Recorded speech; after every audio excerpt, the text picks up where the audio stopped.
regarding fractional voting. Yeah. Do you have actual paper or screenshots or something that show a fractional vote and where it came from, what that's referencing specifically?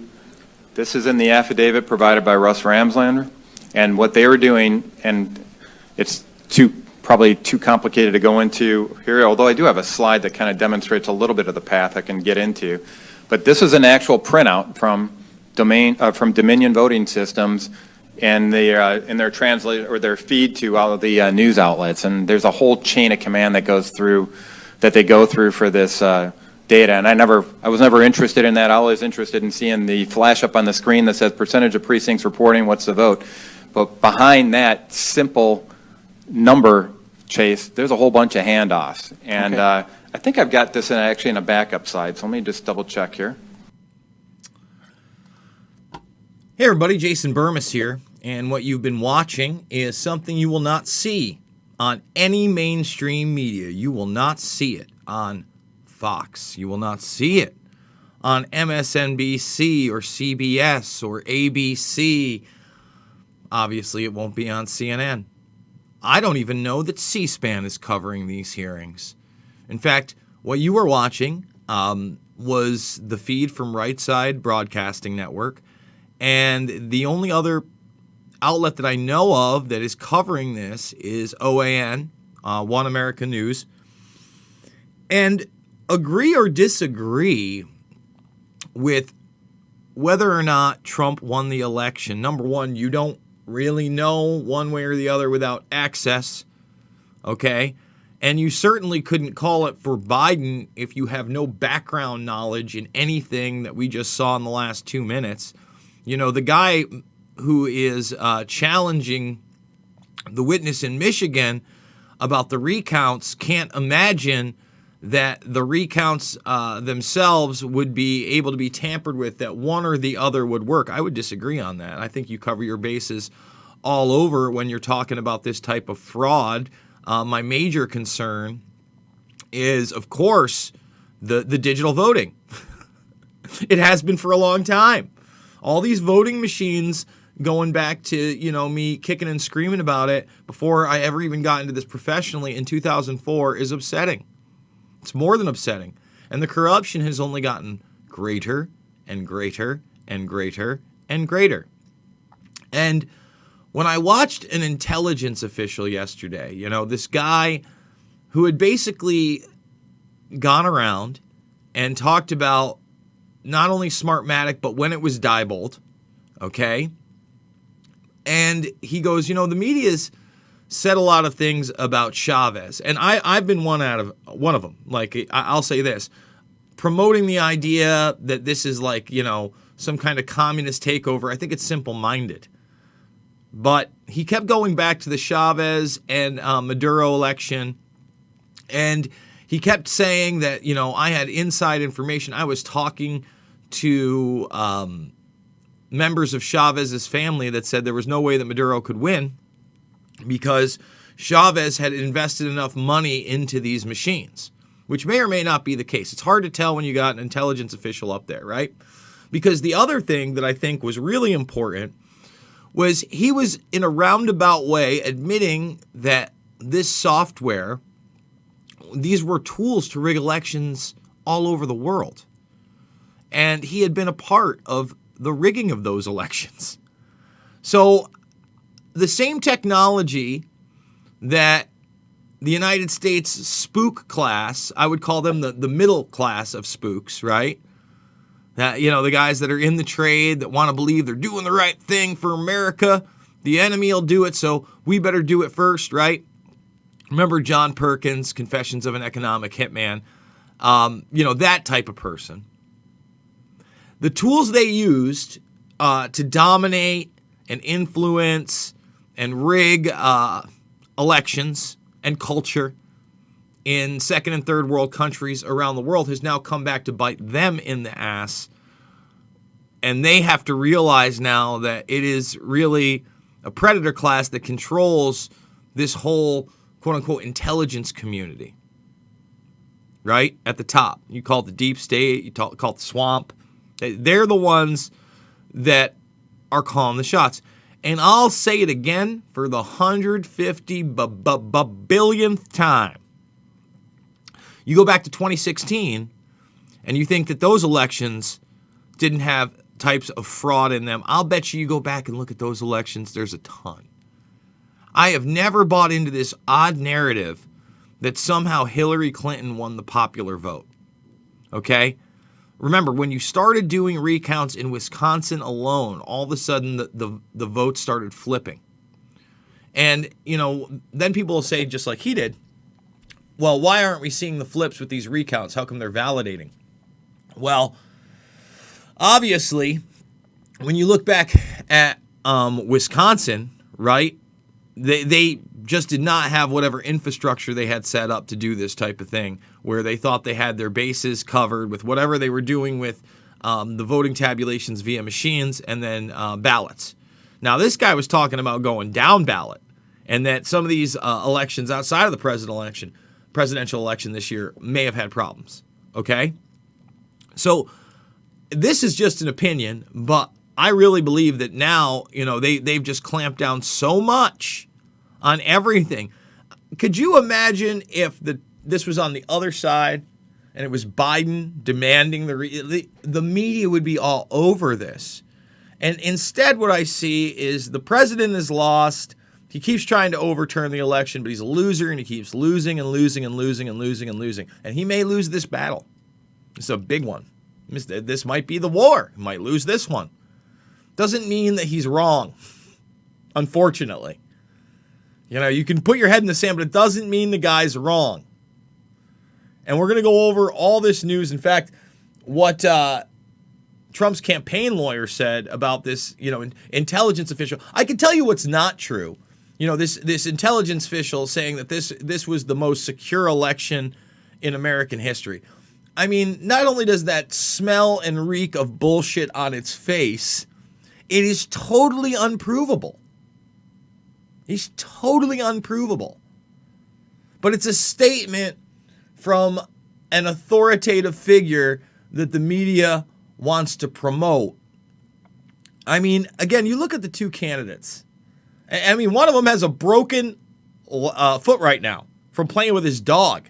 The guy who could barely speak on the campaign trail. The guy that, there was not even a mirage that he had a support base.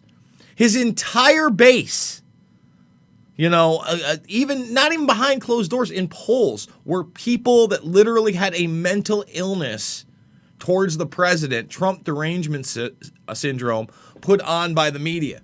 And again, we're not MAGA training here. Had the media gone after him about staying in Syria, or the media had been honest about Duma, or the media had been concerned about Assange and reported on it, it did none of those things. Instead, it was racist, bigot, white supremacist, right? And it's disturbing. It's over the top, and especially during these times of restrictions and lockdowns. We're going to go over the latest on COVID 1984. You're not going to believe some of this news. I mean, it's so cartoon level that it's hard for me to believe sometimes. Period. So before we get going, guys, I want to remind everybody that we are fully demonetized on the YouTube platform. Today I will be making a new GoFundMe. We didn't quite hit the goal of 5,000. I would have liked to hit the goal of at least 4,000. What can you do? You just keep pushing forward, and you keep grinding, and you keep going. And I want to get on even more alternative platforms. But Rockfin, it's been very good to me. I know that you're watching live on Rockfin. It's been very good to me. And last night I did the Union Unwanted. We had the people behind Odyssey on there and behind Float on there. And Jamie from Rockfin came on as well. We had this content backup management guy on there. We had a really great discussion of these alternative platforms. It's over 2 segments. It's, longer stuff, but you can go check that out over at YouTube. But I'm going to post that. If I didn't already, I think I did post it over here on Rockfin. I think both segments are up here as well. So you can watch it here as well. But $5, $10, $15, big donors You mean the world to me. If you are watching this one on the replay, make the Rockfin account. We do it live 11 a.m. Monday through Friday. And then yesterday's broadcast, which was Monday's broadcast, we didn't post any of it to YouTube because, sometimes we just do it exclusive over there. And we want to bring people in. So if you make a free account, it's live for over 24 hours, or live and free. Sorry, live at 11 a.m., free for over 24 hours. And then we put it behind the premium wall so that we can, make a living.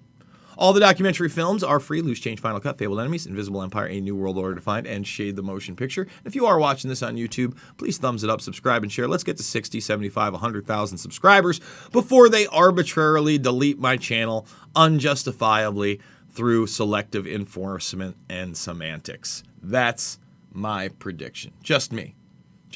Maybe I'm wrong. I don't know.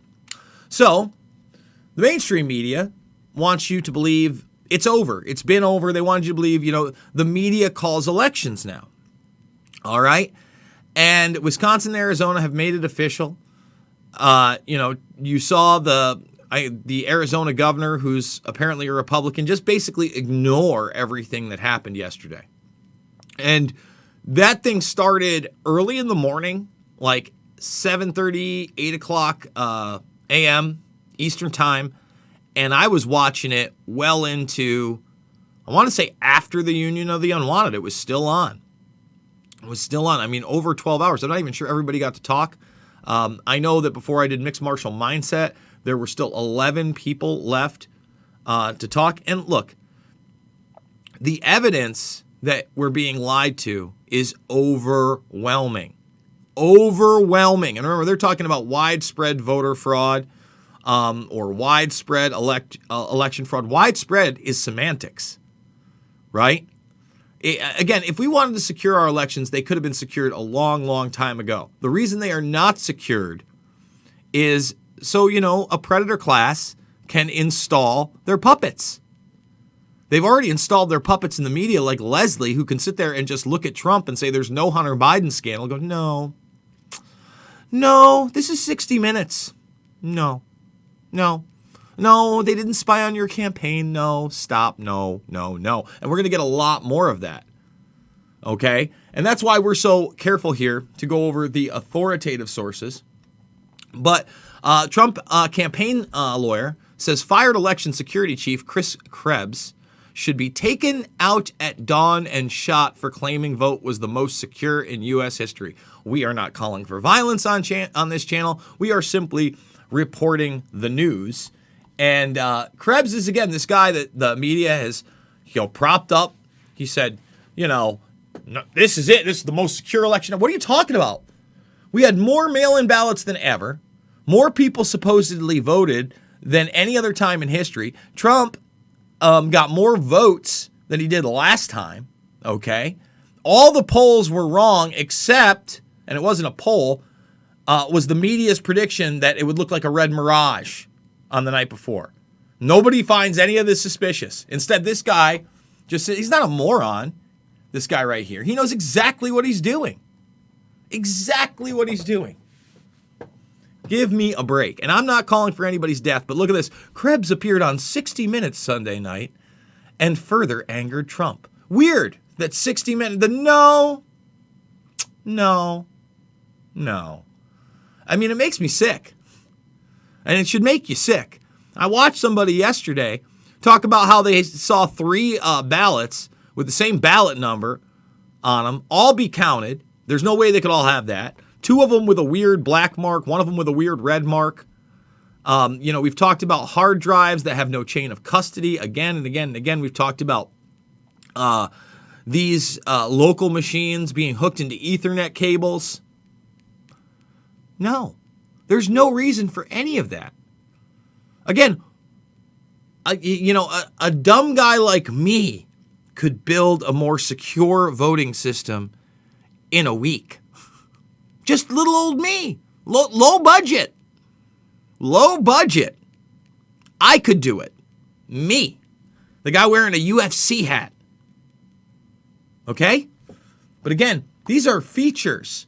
Just like they keep talking about the glitch and then no, it's a software error. No, it's built in on purpose. Trump lashes out at Republican Arizona Governor Doug Ducey for rushing to put Democrat in office after he appeared to ignore a call from the White House during a press conference certifying Biden's win. So, excuse me. So, apparently he gets the phone call from Trump and he just ignores it. He just silences it. I mean, you know, it's pretty disgusting. I mean, from what I saw in Arizona yesterday, the rush to judgment on this, you know it's going to the Supreme Court. Now, he could lose in the Supreme Court. We could get, I mean, I don't know if we're going to actually get Biden. Got a broken foot. The guy could barely speak. I wasn't calling him Zombie Joe to be, hilarious, although the dark humor is there, right? And we're going to get into the darkness soon because, man,